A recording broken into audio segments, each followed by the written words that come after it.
I'm going to bring in Cole because I want to talk about Joe Thuney real quick. Infidelity. And I'm sure Cole has... Oh, it's Cole. There we go. Hey. What's up, guys? Oh. Cole, I feel like, where's the stress level at? Because I've seen a couple responses, right, to this trade. We got a Cole sandwich. Because I feel like you understand it from a cap perspective, right? Because you're going to save a bunch of money. He's getting a little bit older. You know, he's on the last year of his deal, right? He's got 1 year left. So it makes sense to move on from him now. Are there any concerns? Because, of course, when he filled in over at left tackle, things were looking pretty good, and he's a good interior guy. Are there any concerns going forward? Because the last time you and I talked, it was like, all right, yeah, need to go get offensive linemen, and now we're shipping them off. Yeah, definitely some concern. We don't see the whole picture. Yes! I mean, there's not really... Oh, my God. Shut up, Perna. What? You were scared for the first time in 6 years. Sorry, I mean, ladies and gentlemen, we got him. Hundreds of thousands of people watched me react in real time to the Chiefs getting beat down in Super Bowl 59. I don't know it can get much worse than that, to be honest with you. So I'm already a broken man, so it's fine. But yeah, I mean, there's not really a scenario in my head that plays out at like this second where I'm like, oh yeah, the O-line is better than they were before the Joe Thuney trade, just because he's still playing at such a great level. Like I can easily say, well, yeah, it makes sense why they did it, because you're not going to pay Trey Smith allegedly $23 million a year to a deal that they're trying to get him to. That's the number being floated around. And then you're not going to also pay Joe Thuney $26 million this year. Like, paying that much for two guards is pretty insane. Everybody thought it was insane, and I think the Chiefs said that they agreed with you. And it's just a little surprising that it's the direction that it went, but it makes sense. Like, you're just not gonna pay both of those guys. And I don't think the Chiefs were gonna extend Thuney. And that's unfortunate because he deserves it, and I feel like they probably agree that he deserves it. Do you believe? Sorry, Brandon. This is just a really important question. Go for it. Do you believe in the rumors that the Kansas City Chiefs hate Joe Thuney, like that they despise him as a person? Because to send him to the Chicago Bears, you must have a level of distaste and disdain for an individual to make them suffer going through that. Yeah, you see the Bears differently than me, I think. That would be like talking to me about the Broncos or something, but no offense, Perna. But yeah, I mean, they have the connects there. Ryan Poles used to work for the Chiefs. Ben Johnson is going to be making some changes there, and I'm actually excited for the Bears this year. I mean, I know you don't want to hear that answer, Grossi, but like the moves that they're making, the O-line, like they've made 2 moves along the O-line. They have Caleb Williams on the rookie deal. I'm intrigued. I'm definitely intrigued. Yeah. I hope, like, seriously, I hope Joe Thuney finishes out his career still playing really good ball and the Bears are somewhat successful. Like, I don't want them to go crazy over there, but it's a surprising move.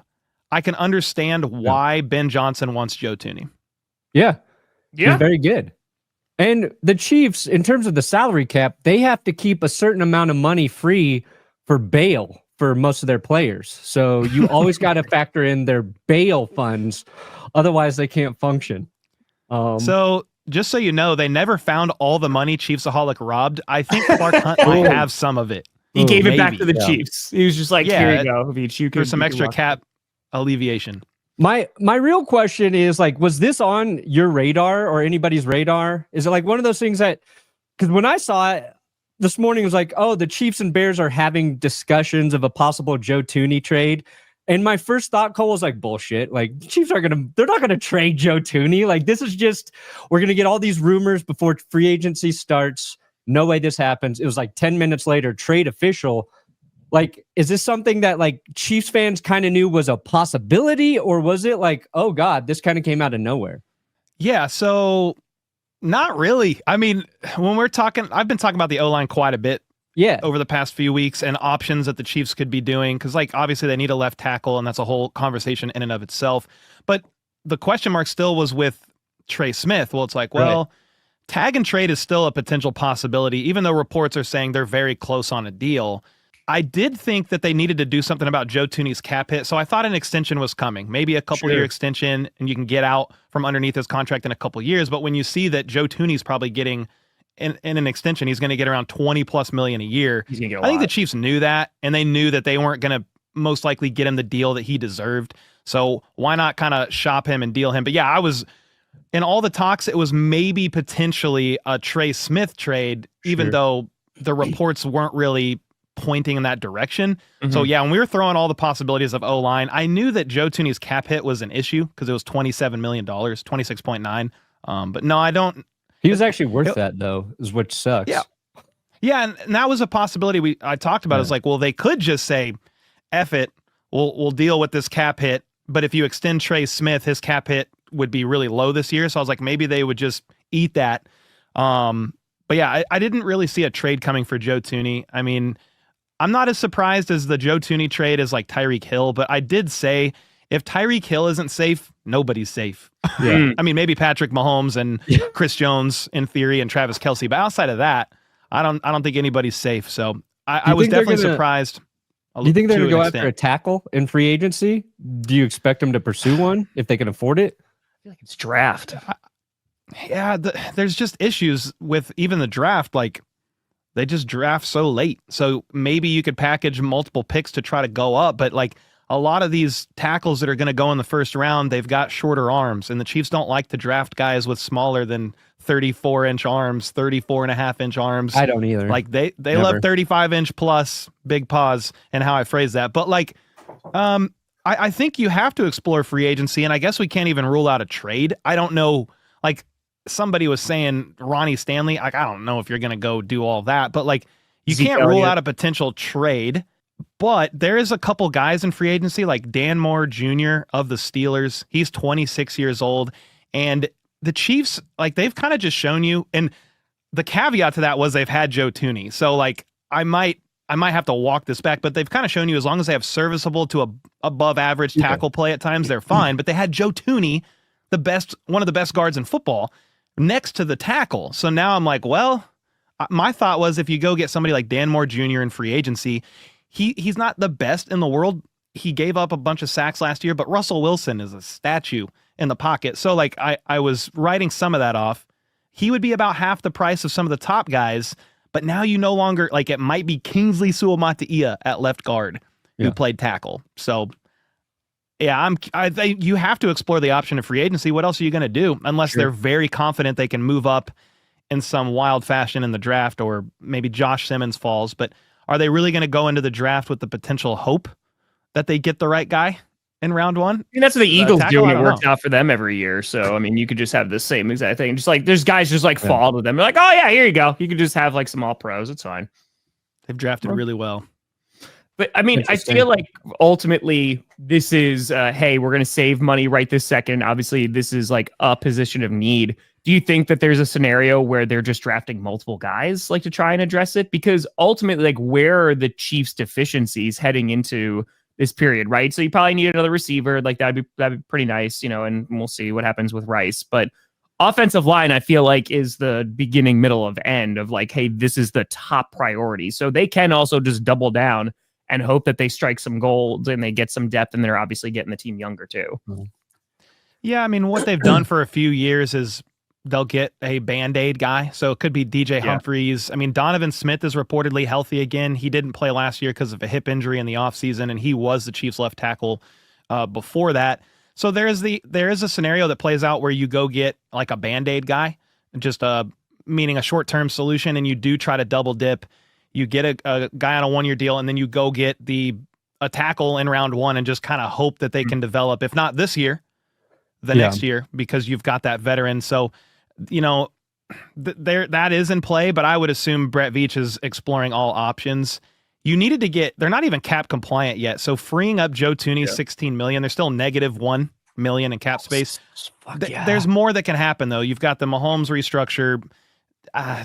Chris Jones is an option. I said Joe Thuney for a while was an option to restructure and extend, but that's not an option now. So yeah, O-line, and to me, it has to be priority. And I would assume for Brett Veach and company too. If you remember Super Bowl 55, the blowout to the Bucks, Brandon enjoyed that one. Oh, I love it. He didn't like Brady, but I did. It was actually like, preferred the Chiefs lose. Sucks. I hate everything about the Super Bowl. Well, apparently Brett Veach either went to Andy Reid or Mahomes immediately after that loss and said, I'm going to fix it, and I won't let that happen again. Well, it happened again to some extent in Super Bowl 59, but he did a good job that offseason Like he went and got Joe Thuney. He drafted Creed, Trey. Like he did do a bunch of stuff. And I'm trying to remember what year they even traded for. Well, they got Orlando Brown Jr. Eventually. Maybe it was that year too. I can't. It all blends, but I think he'll do something again, and he's not going to leave any stone unturned. That one was weird Mahomes. Because you had Eric Fisher and Schwartz were both hurt, so they didn't play in the Super Bowl. And you're like, well, if they just get those guys back, they'll be okay. And then they got rid of both of them. And Schwartz he was never going to come back from his injury, and Eric Fisher they just moved on from. But like they did fix it, and it does seem like this might. I don't want to call it like the resetting, but it feels like this move is like, okay, maybe. Like we're fine with whatever we do for 2025. We're trying to actually build this line in these tackles for 2026, 2027. And however we do that, this is going to allow us to do it. And I'm hoping it just means this is an actual down year for your team. I want to see what a down year looks like for the Chiefs, because I've already seen that. AFC Championship loss in overtime. Down year. That's not a down year. I want first round playoff exit. I want not even making the playoffs. That's a down year. Jesus. The Chiefs will do something like they will lose all of their games on purpose so they can just pick one in the draft and get the greatest tackle the NFL has ever seen. And then they win 5 Super Bowls in a row. Yeah, that seems about right. I hope they waste Travis Kelce's last year is what I'm saying. Anyway. I'm definitely intrigued to see what it looks like. Jawan Taylor, like you can move on from his contract next year. So the Chiefs could, like that O-line could look way different here in just 2 seasons. Obviously, we're focused on 2025, but hopefully Travis Kelce's last year it goes well. But it's so hard to get back to the Super Bowl, guys. We'll see what happens. It's almost impossible to continue at the trajectory the Chiefs have been going. Obviously, I'm sorry, Cole. How were you able to do that with a straight face? That was great delivery, guys. It's really hard to get back to the Super Bowl, guys. Don't understand. I mean, the Chiefs made it look easy, but you don't understand, guys, how difficult it is. So we just say it every year, like how many quarterbacks have made it and then never gone back, or like the amount of times the Chiefs have made it back. Like I'm not going to take it for granted. So I realize it's hard to get there. Last Super Bowl is what Cole's saying. No, I admire you saying that. They'll take. That's really brave of you. They'll take. No, they'll win this year, and then after Kelsey's gone, we'll revisit. Ooh. Imagine if he could actually block. They wouldn't have so many issues at tackle. Did you hear the report? Again, not making excuses. The Eagles kicked the Chiefs. Did you hear Brett Veach say that at the combine that Kelsey was battling a significant illness before the Super Bowl? Did you hear that? Yeah. I never heard. That's the only thing I've ever heard about it. Cowbell. I think it was erectile dysfunction. So it was need the blue pill. Hey, it happens. You know. Cole, thanks for filling us in on the Joe Thuney trade. Pleasant surprise to my morning. I hope it doesn't work out for your team, but I hope things keep working out for you. Thank you, Cole. Appreciate you guys. Thanks for having me. And Tom, congrats on the Millie. The Millie for charity. Helping, brother. It was awesome, man. Heck yeah. Let's go. Appreciate you guys. Let's go. Listen, Bears off-season champs once again is what I'm saying. Let's go. Let's go, Chicago. But I think it's actually talking about the other side of it. I think it is a good pickup for the Bears. Like while everything I think we talked about is true, is that he is aging and they're going to have to give him a contract. I mean, Caleb Williams needs to live, right? And offensive line was a huge problem for Chicago. And so I think that this is a step in the right direction. We'll see, how he plays this year, but 2, just if they're going to give him that extension like now, or they're going to wait. But ultimately, I think this is a good move for Chicago. It's a great move for Chicago. So Thuney's 32, right? I think he's got like 31, 32, yeah. He's got 3-4 years left in him. Linemen can play for a while, assuming they're healthy. And Joe Thuney's, I think, maybe missed 1 game his entire career. No, he's great in the interior, dude. He's so good. And a guy who can play guard and kick out to tackle and play tackle at a high level, like that's rare. Usually you move a tackle to guard because they suck at tackle. Yeah. And I think Ben Johnson knows how to identify good offensive linemen. Like the Detroit Lions, while he was there, I don't know if it's all him, obviously, right? You've got Brad Holmes, Dan Campbell gets a lot of the credit, but they built a very good offensive line. So I would rely on his eye for that.